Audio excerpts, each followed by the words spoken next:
Sababu wale walimjua Cyrus Jirongo watakubaliana kwa kauli moja kwamba Cyrus Jirongo alipenda nchi yake, alikuwa kiongozi ambaye hafichi ukweli.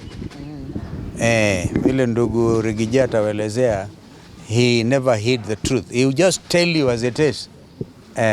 In fact, hata bila kuonyesha emotion, lakini anakuambia ukweli jinsi ambavyo alikuwa anauelewa. Kwa hivyo wakati kama huu najiunga na viongozi vile vile kuuliza Wakenya wanataka kujua ukweli. Je, hii ilikuwa ni ajali ya kawaida ama ni ajali ambayo imebuniwa na watu fulani? Ubunifu ni wa aina nyingi. Sasa hivi kutumia vyombo hivi is very easy to monitor. Sasa hivi my son knows I'm here, anaangalia tu ile app anajua niko hapa at any given time. So unaweza kutumia vyombo hivi na kupanga mambo hatari.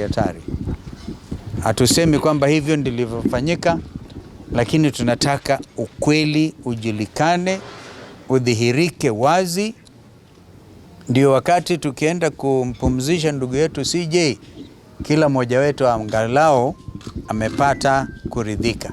Lakini iwapo kutatokea maneno ambayo hairidhishi, basi Wakenya hawatakubali uzoefu wa kwamba siku hizi mtu anaweza tu kuwa banked off, kuwa taken out and life continues.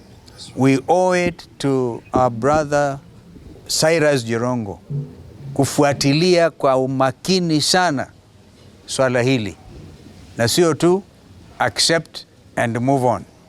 I don't think this is a case for accepting and moving on, because here is a true Kenyan, a leader who was fearless and regionally very well known, very well connected.